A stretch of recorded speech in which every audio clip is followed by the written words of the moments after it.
By now, you've probably heard my Magic Wand story. It's a brand that's been part of my personal journey for more than 20 years. But no matter how many times I sing Magic Wand's praises, I'll never be able to fully capture the story of this incredible brand. Well, now journalist and author Kate Sloan just completed a limited audio series documenting the history and impact that Magic Wand has created over the last 56 years. It's called Making Magic. And the series chronicles Magic Wand's incredible brand story through interviews with nearly 40 experts, performers, business owners, educators, and fans. So I got a sneak preview of this series, and what I loved is that Kate weaves together snippets from all their interviews into this amazing story arc. She covers Magic Wand's journey from appliance store massager to its legendary influence on culture and sexual independence, and it's all just fascinating.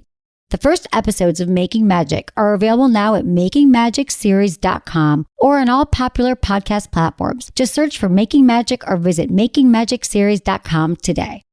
Thanks for listening to Sex with Emily. On today's show, I'm joined by Jen Golden and Lauren Leonelli from the podcast It's Complicated to talk about everything from breakups to sex toys. Topics include the right and wrong ways to break up with your partner, top tips for relaxing into oral sex so you can actually enjoy it, how to ease back into dating and get over your nerves, and why being mindful of your breath during sex can make it even more pleasurable. All this and more. Thanks for listening. Into his eyes. They're the eyes of a man obsessed by sex. Eyes that mock our sacred institutions. Bedroom eyes, they call them in a bygone day. Hey, Emily, you got a boyfriend? Because my man E here, he just got his heart broken. He thinks you're kind of cute. A girl's gotta have her standards. Oh my. Do women know about shrinkage? Isn't it common knowledge? What do you mean, like laundry? It shrinks? Can we not talk about sex so much? Are you kidding me? Oh my God, it feels so good. Being bad feels pretty good. But you know, Emily's not the kind of girl you just play with. You're listening to Sex with Emily. We're talking about sex, relationships, and everything in between. For more information, check out everything we do there at sexwithemily.com. You can find us on all social media at Sex with Emily across the board. Also, SiriusXM 5 days a week, you guys. It's awesome. I'm there Monday through Friday on Channel Stars 109. And so check it out. It is a good time. I really love these girls. I hope you enjoyed today's interview. I want to welcome my guests, Jen Golden and Lauren Leonelli, hosts of the It's Complicated podcast. You can find them on AfterBuzz TV and at Complicated Show on Instagram. Welcome, ladies, Jen and Lauren. Thank you for having us. We're very aroused. Are you already aroused? I was going to say excited, but I felt like aroused was a better word. It's a good choice. Good choice. Well, it's great to have you because I was on their podcast. It was like our first date. Yeah. And it went so well. It went so well. Like I wanted to keep going. I think we jumped right into anal though. Oh, we did. It was our first date, but we jumped to anal talk. Yes. Yeah, literally and figuratively. No, we really wanted to know about what to do about anal. Right. And so we talked about it because I think it was your boyfriend was curious about it, was encouraging it. Yes. My boyfriend, Lauren, he talks about participating in anal, asking like often. Do you want, don't you think we should? Sign this pledge form. Yeah. Just bringing it up enough that I'm like, okay. I mean, I hadn't ever really tried it. I attempted at one point years back and it didn't seem to go so good. So I was a little hesitant. But yes, then I said, okay, fine. If he really wants to do it, I mean, maybe I should. Some people really like it. Maybe I should try. Like, what if I like it? But I did not. Oh, right. But in the past. Or did you try it again? Well, no. Then we tried it and... We used the worst. Anal again. Yeah, we used the worst lube ever that you guys are gonna. If you don't remember, you're gonna be upset at me for saying that we used this, but it was olive oil. Oh, right. I remember all this. Okay, that's right. Olive oil. Jamie, is that even a lube? I think that's just no. Olive oil is an oil, right? That you put on and make salad dressing, or put it on your chicken. They're or not whatever. all created. They're not all created equally, Lauren. No olive oil at all. But then we've given you lube since then, I believe. Or no, have we not? This is your first. Okay, so we're going to give you some lube. This is the third olive oil as lube story I've heard. Producer Jamie. Yes. So my guy that I'm seeing, I gave him a toy. It's a male toy because we don't have many penises around here to test things. And I was like, you're probably going to want to use lube with it, just so you can get your sucker on in there. And he told me that he used olive oil, and I was like, why did you do that? He's like, well, I didn't have anything else. And I just felt like I did him a disservice, because how did I not give him any lube yet? Yeah. I mean, how could we have pounds of lube? That's I know. So I felt like it was my fault that he used the olive oil. It was your fault. It was your fault, because you've been with him for a while and you've been working here for 3 years and you have pounds of lube. But that's okay. We'll let that go. But also, did you give him a deadline for when he needed to try it by? Like, why would that day did he have to do it with the olive oil? I don't know. He was just Couldn't curious. I wasn't there. I don't know, but he's got lube now, so we're okay, good. So we've got lots of lube. You guys are going to leave with packages of lube. And you guys, on the show, you've heard me talk a lot about my anal tips. I don't think I have to get into it all now. Going slow, breathe. Yeah. Okay, so we don't have to start every show with anal. I mean, it's kind of a tradition with us. It really is. It really is. So what have you guys been up to? Tell me the latest. We we just had our 150th episode. Congratulations! Yay. That's a lot of episodes. So much talking. Not as much as you, Emily, but one can dream. Right. We'll get there. Yeah, you'll get 150 is a lot. Somewhere. You'll get to 5,000. So tell me about your experience. So it's complicated. Let's talk about your show a little bit. So people haven't listened to it, because we already know we've got some podcast listeners here. So tell me, and radio listeners, and people like to listen. So how would you explain your podcast? Do you give advice, dating? We do give advice. We give our own personal stories. We do all of the research for everybody as to what's going on in the world of dating and relationships, and talk about hot topics. And we always have a really fun guest on to talk about their experience with all such things. Yeah, we pick a relatable topic that has to do with relationships, and like we talk about codependency, or we talk about like how to break up correctly, or anything that we think like people might have either a misconception about or are getting wrong often, or like we had an experience that we really want to share. So we'll be like, oh, let's make the topic about this. Like breakups. When I went through one. Yeah. Okay, I'm so glad you brought that up, Jen, because we met, you were in the relationship. We actually, when I was on your show, It's Complicated, we talked about and honestly, I was like, oh, I'm not sure about him, because I hope he's not, I don't care if he listens.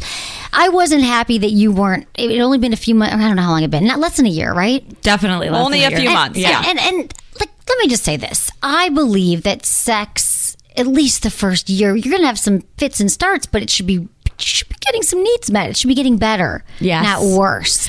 And I felt like you were not getting basic needs met, that I would have, my thoughts were like, I'm not sure this is long for this world. But sure enough, you were like, we broke up. We did. And honestly, if anyone should have broken up with anyone, it should have been me breaking up with him, because the sex was not good. Right. Like, I feel bad saying it was bad, but no, it was bad. So let's talk for a second, because I often, in fact, my show was built on that bedrock of bad sex. I was like, I've had enough bad sex.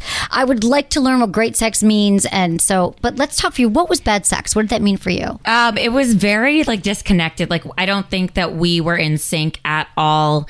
I don't think that there was like passion there.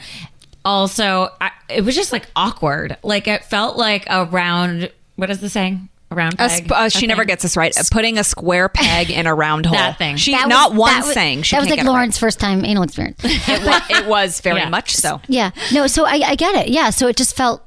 Also, his item was shaped a little weird. Oh gosh. Okay. Does that necessarily? That's not bad, right, Emily? Well, I don't think a weirdly or oddly shaped to you penis is a problem, because for some people, like I remember people were like, "Oh, I have a crooked penis. Is that okay?" And for a lot of people, it's like that could hit your G spot. That could be great. Okay, but that wasn't this.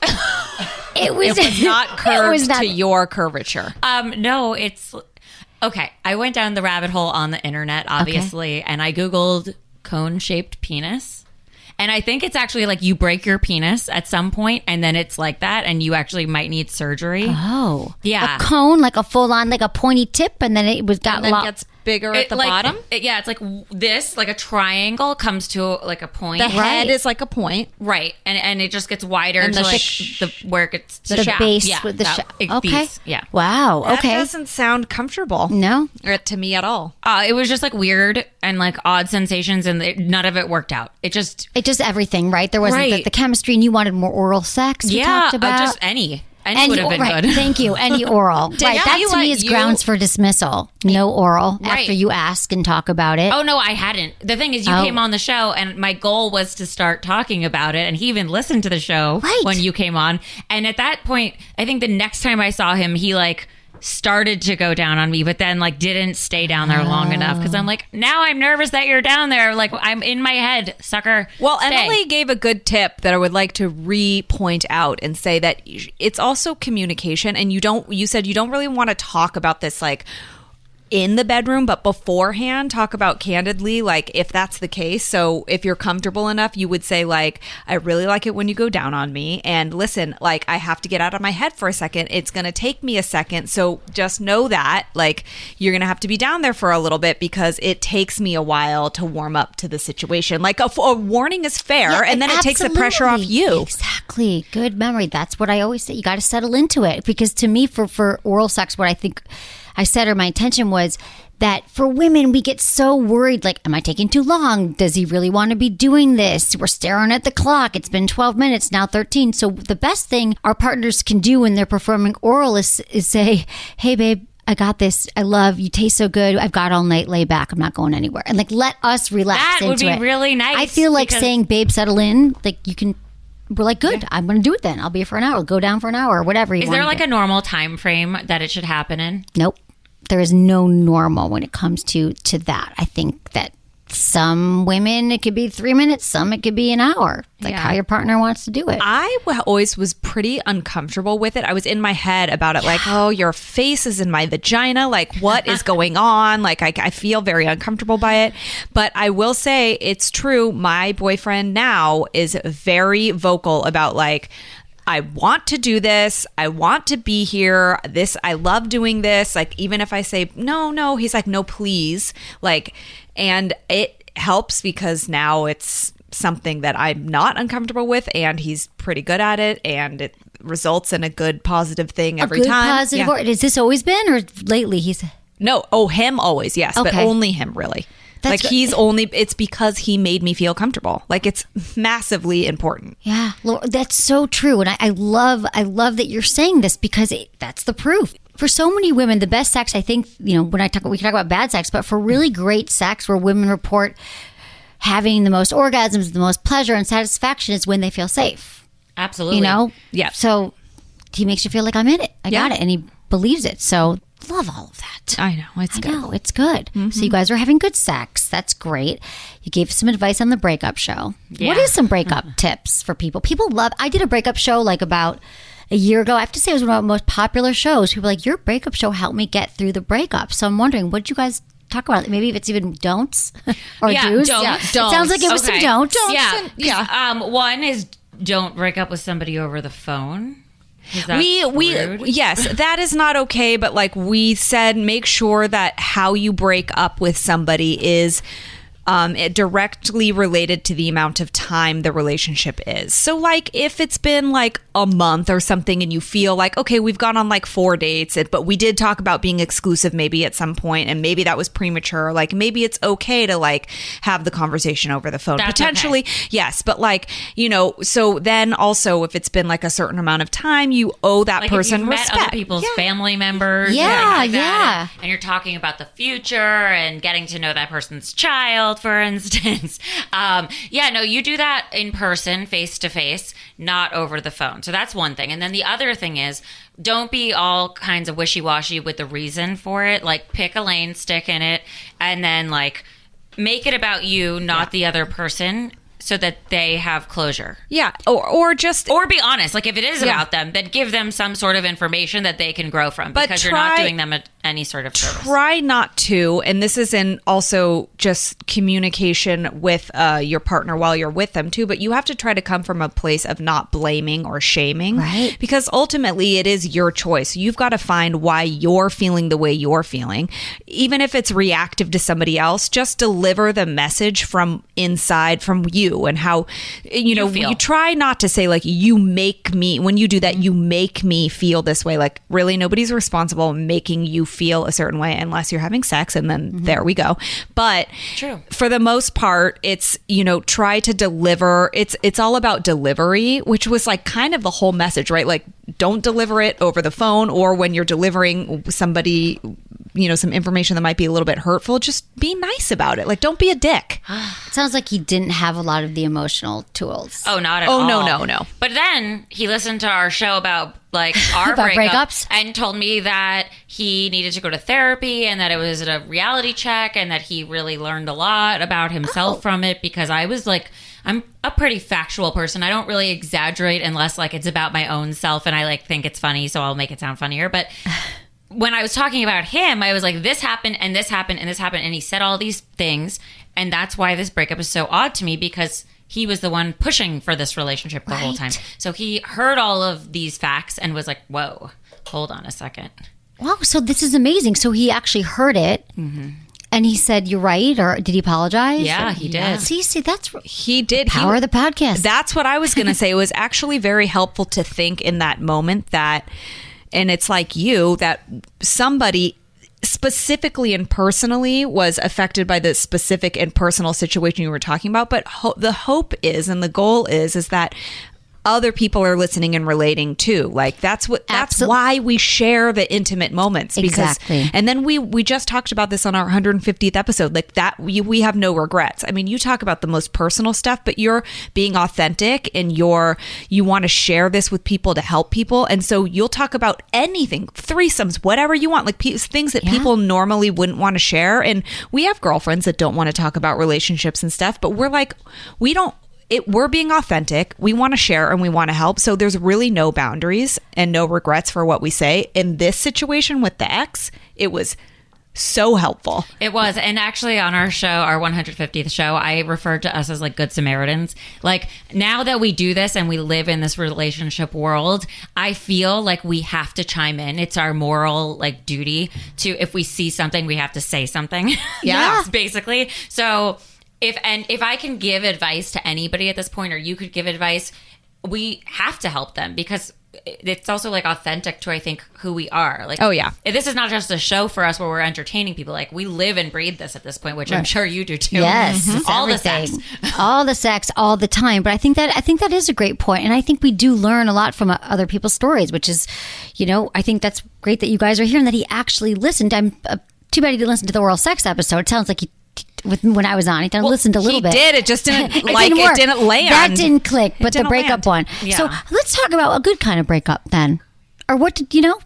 like how to handle it well. I don't know. Yeah, it would have been nice to maybe have him take you out for dinner. But then let me do a flip side of that. I had someone who said to me, "Why did he take me out to?" It was a friend of mine a while ago. She said, "Why would he take me out to dinner? We ordered food and I'm waiting for the food to come." And he's like, "I don't think this is working." All right, that's the wrong time. Could it have been a coffee? Like maybe some, We talked about that. I mean, here's the thing in terms of this, what he could have done better was we actually had, I saw him on a Tuesday. He called me on a Wednesday and broke up with me, but we'd actually had plans scheduled for the following Friday. So he could have waited until Friday and said, "I'm going to come to you for a date," and brought all my stuff with him. And then he could have just come over before we were like what I thought would have maybe been going to dinner, and then said it's not working or whatever, and then I would at least be home. Yeah.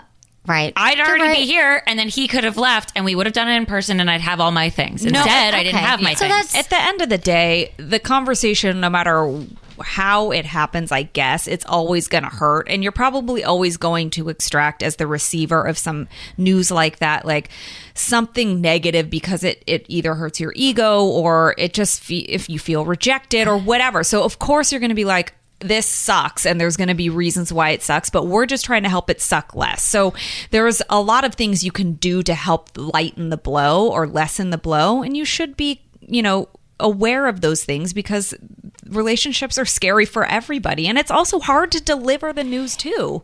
If really you're the is. one, it is. It's hard all around. But I think that's that's good advice, to be real and to be honest, and to treat the person like a human being, like he was with you for whatever it is, a few months, even if it's a night. You want to treat someone with respect. Agreed. It is a Absolutely. human being. And when they don't, that's almost when it feels worse, because then you're like, wait a second, I actually mean even less to you than I thought. Right. Because you are treating me so poorly. So that's why I think if you still, like, if I didn't kill anybody in his family or cheat on him, like, he should still treat me with respect, and that he didn't do that. Okay. Well, I feel like he learned a lesson, though, so that's great. Hope so. I feel like the relationships are where we do our best work. So I think that when you're in or out, how you get out of it was really good work. So are you dating now?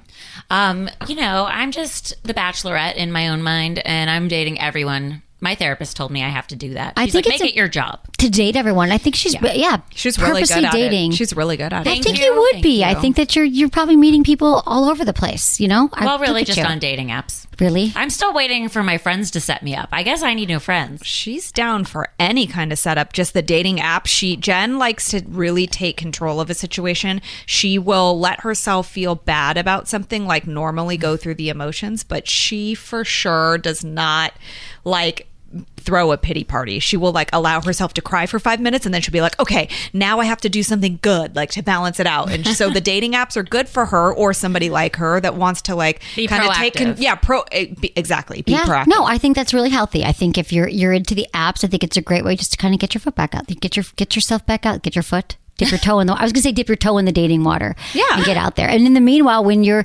not, I think it's important too to continue to just kind of self-love after a breakup. If it could be really hard, it's good to, love yourself, build yourself back up again, take some classes, work out, use some toys. Like you guys are sitting there. I gave them some magic wands when they walked in. I'm not sure. I didn't actually do it. I was in the room. You walked in, and then you had the magic wands there. It happened so fast. And you guys hadn't seen. So we had our sex toy closet open.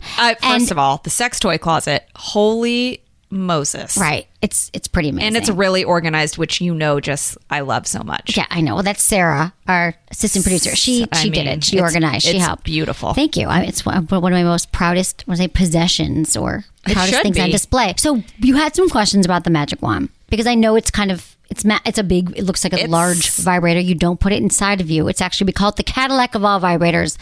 It's great for clitoral stimulation. You need this giant thing for that tiny little part of your body. Yes. This whole thing is supposed to be It's that. great to massager. Well, here's the story. So it's been around for 50 years, the magic wand. Okay. So the magic wand was started as a massager, personally, because it Like actually you just, on your back. Okay, yeah. Yeah. I kind of need that too. Well, exactly. So cool. it's a twofer, and it used to have it's the most powerful vibrator plugged into the wall. It has a cord. Oh my God. And it was like, oh my God, it's like, it's like a power tool.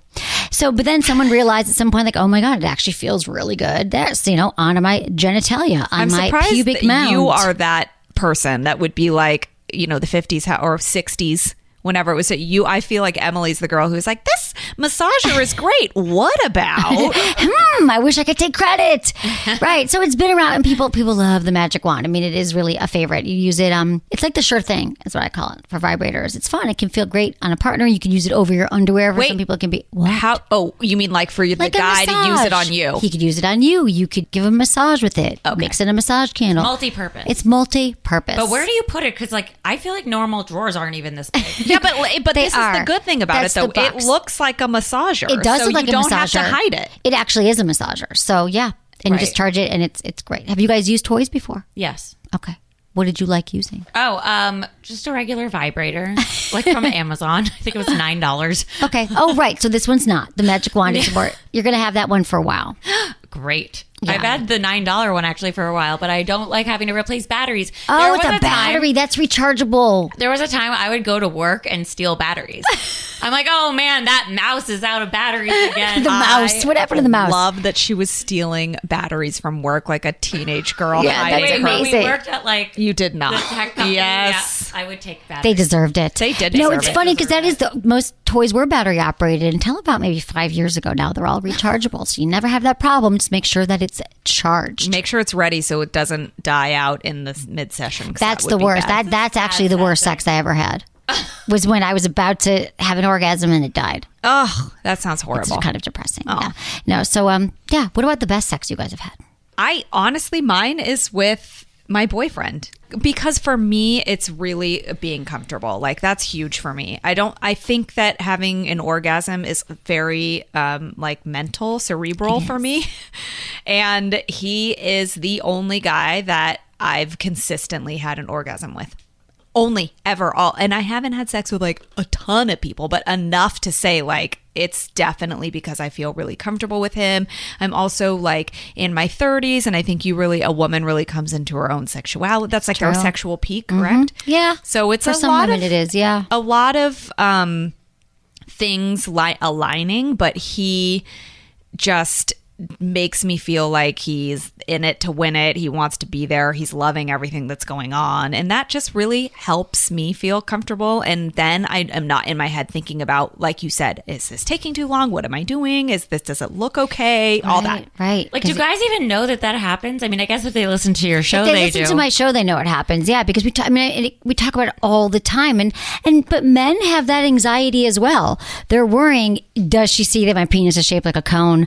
Does she, am I coming too quick? Am I, is she liking this? Does she, what's going to, everything. Am I lasting too long? Did she notice I gained too, wait, men worry about a lot of the same things. I guess it's, why would it be any different? Right. It's true. So I think we talk about that a lot on the show because and that people feel bad about it. And it can be really destructive if you can't get out of your head during sex. For a lot of people, they just can't have the orgasms, and it is women and men. So a lot of I would say most of the challenges we have around orgasm and performance is because we're in our head. Sure, there can be physical things going on, but a lot of times it's just like we're worried. So like, just think about if you are in your head, obviously the blood's like rushing to the blood's in your head, not in your genitals. Yeah. So the second you can kind of put that energy back towards what you're feeling in the moment, the connection you have with your partner and that love, then you'll be more likely to have amazing sex and great orgasms. And it's true because it's happening. So also breathing helps. I forget to breathe. Yes, I do too. Especially if I'm nervous or thinking, I'm like, I just hold my breath. Like I should be an Olympic swimmer,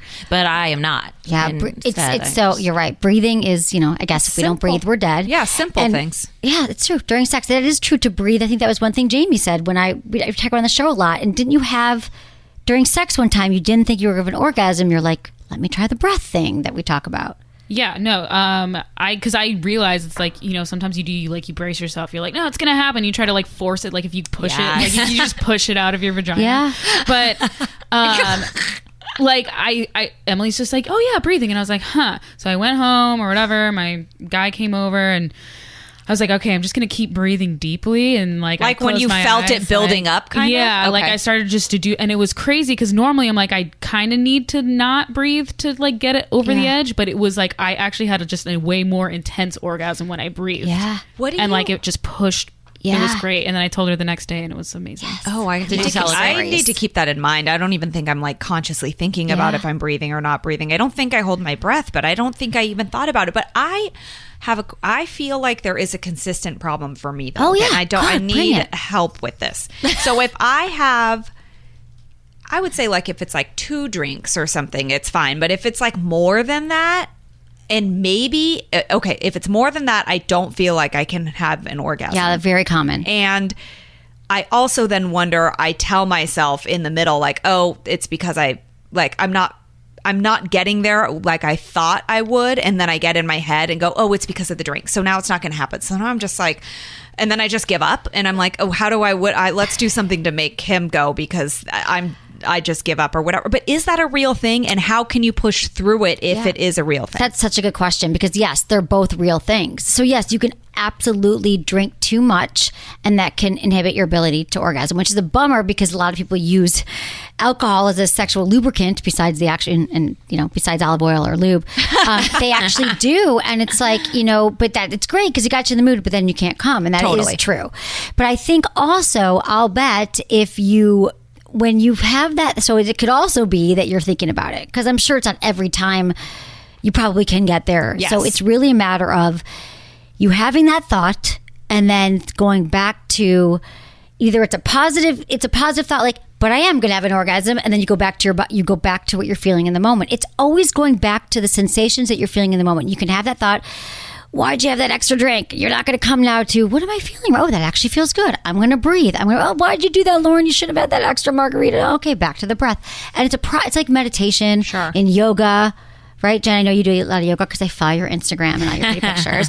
But it's really that. I mean, it's a matter of tripping out on it and going back into the moment and breathing. And even just building yourself up. I'm going to have this drink. I'm also going to have an orgasm. It's flipping that thought. It's flipping it. And so I hope I hear from you next time that you're able to get through it. Ooh, I like that. I have a question. Jen, yes. Call on me. So I realized that, my best sex was with my ex-boyfriend, which was 5 freaking years ago.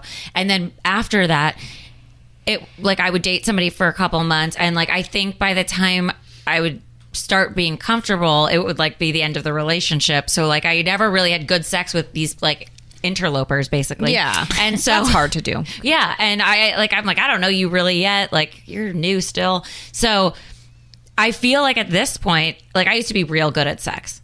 My ex-boyfriend even told his current girlfriend, like, no, that was my best sex about me. Wow. And I'm like, wait, why do you think you were really good at it? Like, what did you have like why do I tricks? think? No, I'm just saying, like, what were your, are you like, when I pull this and this out of my pocket, like, this is a trick, like, I'm good at this. I'm going to do this magical. move. Yeah, or I really? once was. Okay, well, tell me what this once was. I don't know. I think I just had a lot more energy. Who knows? I'm old now. Oh, please. So, do you know what that was? Was it your blowjob skills? Was it? No, honestly, I think I just loved him. And so I was more like interested. Enthusiastic. And he was like very into like, he was a terrible boyfriend. Let's not Yes, he get was. that twisted. But Yeah. he was we connected in sex. So that was like where we met, like saw eye to eye, and like our passion was there, and like that was it. So and we you were connected together. there. Right. Yeah. And so I was most comfortable with him because we were also together for so long, even with all the bad stuff that went on. But that was the best sex even for me. So I think we both felt that way. Mm-hmm. But since then, I'm like, I have not had good sex like that since then. And I feel like I'm out of practice now at this point. And then there was like a 7-month stint that I didn't even have sex because I was like, I'm waiting until I get a boyfriend. Then I got one and he had a cone-shaped penis. Right. Well, Okay. and then now there's like this other person sort of in the picture that like comes and goes. But I feel like he comes and goes because he lives in another place. Right. Yeah. And I can't get comfortable with him because he's here and then he's gone. Well, I think it's interesting. First of all, it's funny because, Lauren, we were saying that it's when you're with someone longer, you have that, and you had that same experience too, Jen. So I don't think you've lost it. It's like riding a bike. I think I believe that sex is that you can get it back. And I also think that knowing this now that we've had this conversation, I think when you're with them, you could try, this guy who's visiting, if you feel even safe enough with him, I think it's more about you allowing yourself to kind of go there with him and like opening up and taking the sex that you want. Like, it's not about his pleasure as much as yours. And I think I say that to all women. I think that we are conditioned that how am I performing and am I doing it right and is he going to like me? But I think for many women, you can kind of jump that hurdle of it having to be a 5-year relationship is being like, fuck it. I'm going to take what I want right now. Not disregard him, but like, I'm going to move how I want. I'm going to get upside down. I'm going to turn this way and that way. I'm going to ask for it because we deserve it. And we're all responsible for an orgasm. And that in turn is the hottest thing for so many men. I was going to say, I think that is their, like, I feel safe and comfortable. She really likes what she's feeling. And now he's turned on. Exactly. And then it's a cyclical thing. Yeah. So I want you to bring that passion and enthusiasm, even though you haven't known him for 5 years. I think you've got it in you, Jen. Thank you. I'm feeling that energy from you because it's energy. It's like nerves, though. I do It feel is like nerves. I'm like, oh my gosh, like I need to do all of these things, but I haven't had sex in so long. I can just be into it. I also think that It's not tricks. Coming from the relationship standpoint, and my therapist did give this information to me, and I think it's useful. Let's be realistic too. So your relationship with this guy was not good. It was toxic emotionally. Yeah, the ex-boyfriend. The 5-year. Yes. And your sex was very passionate because a lot of times passionate sex can come from like a desperation, like you're really trying to hold on to something tight, and so it's the passion just lives there. And my therapist said to me, I had a man that I was with for a while, we had the best sex ever. My husband and I, we have great sex, but I wouldn't compare. The sex was different. It was more passionate with this guy, and it's more healthy to be in like more of a balanced situation where you do have passion in your sex, obviously, but that's not the only place. It sounds like your relationship with the ex was very extreme. You want to find the balance of like passionate sex and a regular, steady, healthy, safe, emotional. Yeah. You said it was 5 years, or a few years ago? Yeah. With the 5 years. So you're also at a different place too. So our bodies change over time. You know more now. You're older, more confident. So yeah, I'm not worried. I can't wait to hear about the next thing. I feel good. Thank you. I feel good about both of you. You guys, I have 5 quickie questions to ask both of you. You each have to answer, okay? But don't think about it too hard. These are quick. We're going to go back and forth. Okay, ready? Well, I'm scared. So, Lauren, what's your biggest turn on? I like my breasts being touched. Nice. Okay, Jen, your biggest turn on? I like when someone kisses my neck. Oh, yes. Okay, biggest deal breaker, Jen? Being jobless. Lauren, biggest deal breaker? Bad relationship with like a close family, with family members, like doesn't like his mom. Yeah, consistently like issues with everybody. Okay. Lauren, what do you wear that makes you feel the sexiest? Ooh, I like lacy lingerie. I like lace. Lace is pretty. Yeah. Jen? Satin. Okay, what personality trait, Jen, do you look for most in a partner? Humor, but also being more alpha than me, but with a sweet side. Lauren? I think alpha too, but I would say it more like, maybe this isn't a real thing, but I like a manly man. Like throw a football, build a hammer something into the wall, hang chop the wood. TV, chop wood. I like that because it represents like a caretaker. Yeah. And so for me, that's symbolic. Okay, number one dating tip, Jen. Be yourself. Be yourself. Okay. I have to piggyback on that because I cannot stand when women say, I can't text him back yet. I have to pretend I'm busy. No, don't pretend shit. Just do you. That is so true. That's great advice. I think we all play games, but like once you're yourself, it's the sexiest thing. When you take what you want in bed, when you ask someone out on a date. I think times are different right now. It's 2018. I think when we could go after what you want. Also, this is not like the old days where like you had to call somebody and hope they were home. Like everyone's got their phone in their hand. Respond. Exactly. Yeah, like don't pretend be an you're idiot. busy. Yeah, your come phone's on. literally Just in your hand. You do you. Oh my God, I love it. Okay, Jen Golden, Lauren Leonelli. You can find them. It's Complicated Podcast on AfterBuzz TV every Wednesday, 6 p.m. Yep. Yes. They talk about everything. You can find them at Complicated Show on Instagram. Congratulations on your 150th episode. Thank you. Congratulations on your SiriusXM show. Thank you. It's really, it's been awesome. So where else? That's where they can find you, at Complicated Show on Instagram. Thank you so much for being here, you guys. All right, we are going to take a quick break, and when we come back, we're getting into your emails.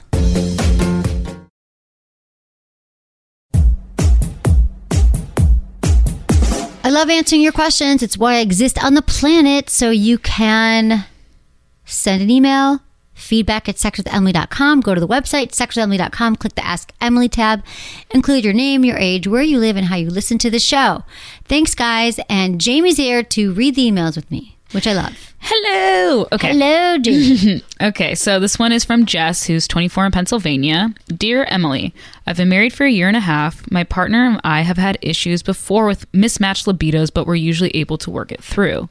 Lately, he hasn't been in the mood at all and has told me to just initiate or entice him, but it's really hard to figure out what he wants or likes. He's my second partner, but he's had a lot more partners than I have, so I feel really inexperienced and like I have no clue what I'm doing.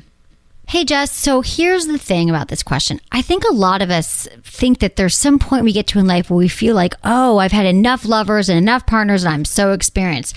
But each partner gives us a new opportunity to learn. I don't want you to beat yourself up by feeling that you're inexperienced and you know what you're doing. Every time we have a new partner, it's hard to know what to do.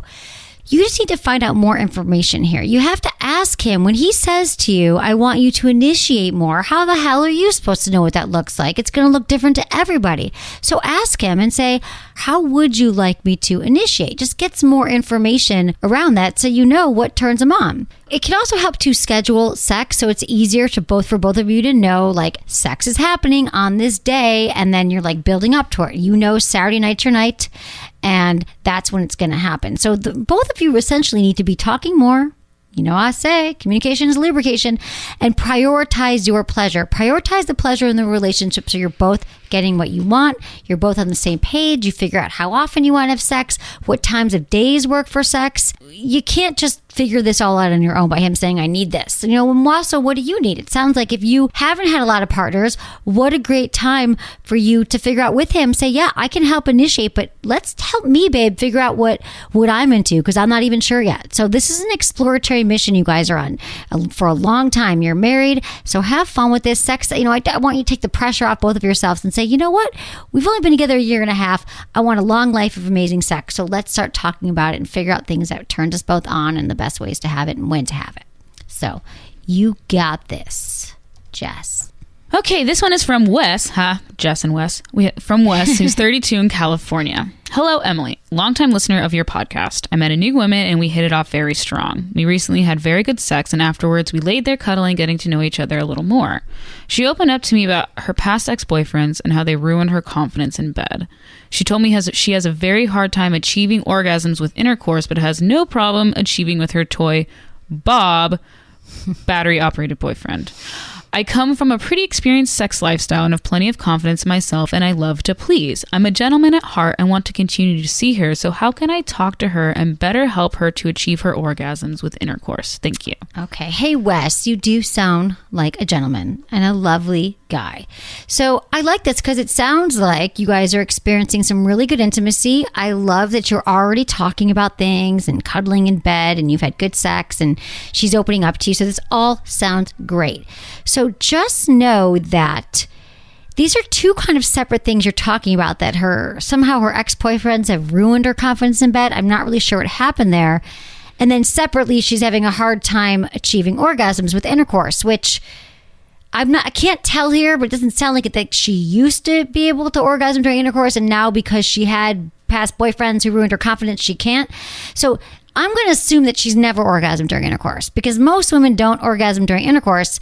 And so see what I'm saying here is that, like, I don't know what happened with the ex-boyfriend, so you can definitely be a great guide to her, treat her well, help her with confidence if they were really like emotionally abusive. I'm sure you can do that, but the orgasms during intercourse thing is that it's not like you're going to be able to give her the orgasm. You can talk to her and say, I'd love to explore with you and figure this out. But if I were you, I would take the pressure off the orgasm with intercourse. Maybe work on giving her some more oral sex and working on like figuring out what turns her on, what are her hot buttons. If she's had some problems in the past, she might really need to be able to learn to trust you even more so she can truly let go. Because when we come out of bad relationships, it can be hard and her walls might be up and she might be shut down. But if you're patient and, you know, you have a lot of experience, and then you should know that women can take some time to get comfortable and to settle in. So I would just start having a really open talk about intimacy and that you want to explore with her. And, you know, it's okay if she wants to bring Bob, her boyfriend, her toy boyfriend, to bed, but also to play around, see how she masturbates. Then you could provide some pleasure. But I wouldn't get tripped off on the whole orgasm during intercourse things, because I'm telling you that can set up a lot of women up for failure, feeling like they're just never going to do it, they're not going to get there. But talking about giving her some amazing pleasure and learning and exploring together, that I'm all on board with. Thank you, Wes, for that email. Okay, we have a fellow Emily who's 27 in New Mexico, and she writes, Dear Emily, I'm hoping to get some advice from you. I have my third first date ever on Friday, and I'm very nervous. I've been in serious relationships before, but have only started them with people I'm already friends with. I'm trying to branch out and date new people. The guy I'm seeing Friday seems great, and I'm excited, but my question is, how do I navigate the conversation on a first date? I know I shouldn't hide things, but I also feel like there's a time and place for certain subjects, like baggage. Thank you for everything that you and your team do. Listening to your podcast this last year has really helped me gain self-confidence and made me realize it's okay to see a therapist, which your podcast finally helped me do. Oh, I'm so glad, Emily. That makes me really happy to help a fellow Emily and to help everybody and realize that, yes, therapy is okay. We all need a little therapy. So this totally makes sense, Emily, about dating, that you're like, you know, a little nervous and you just want to keep the confidence up. Think about with this is that I know it's a lot of pressure to have a first date and like, how do you do it? But what if happens when you connect with someone at a party or when you're at a friend's barbecue and you don't know anyone? It's really the same kind of thing. Being yourself, being open, and just kind of talking, asking questions. It's really good to be a good listener and to ask a lot of questions. I don't think you want to reveal everything on the first date, and not just because you probably wouldn't reveal everything to a new friend on the first time you meet them. So it's really about finding more about this person and also revealing the things about yourself that you love or things you like doing, and seeing if you guys are compatible, and really also paying attention. I think that this is a great tip that I used to be so much about on dates, like, oh, I just want this person to like me, right? I'm going to say things and do things so they like me. And that felt right. But then I thought about like, well, I'm also here on this date. Like, you're both trying to figure out if you guys are a match. So do your best to bring your best self to the table when you're with him, and just kind of really pay attention to the words that he's saying. Like, do they match up with your values? Does it feel like someone that you could spend some time with? You know, so make it less about, I don't know, I guess just trying to impress and just being yourself. And that's very different than revealing everything. Like, because I know as women with our friends, we're like, oh, can we connect by talking about everything that's bad and wrong? That's how women connect a lot, or like all of our suffering. But with him, I think just make it light and be honest and try not to be too stressed about it. Take a few deep breaths, do what you do that can relax. And I think it's even nice to let him know that you're nervous. I mean, I think that there's nothing more authentic and real than saying, oh, this makes me nervous sometimes to talk. I mean, I think that's the realest thing that you can say, and it'll put you at ease. So Be curious, ask questions, and be yourself. And just remember, it takes practice. So just know that if you leave a first date and if you feel leave this date, it doesn't feel great, keep going out. It's like everything in life. Dating is a muscle. And if we don't use it over time, it can get kind of shaky. If you've never done it, then you're building it up right now, Emily. So it's not your first or last date. So just do your best and keep getting out there. So thanks for that question, Emily. That's a really good question. Okay, hope you guys enjoy the show. God, I love talking to Jen and Lauren, and I love all of you. Thank you so much for listening. Thanks to my amazing team, Ken, Sarah, producer, Jamie, and Michael. Was it good for you? Email me, feedback@sexwithemily.com.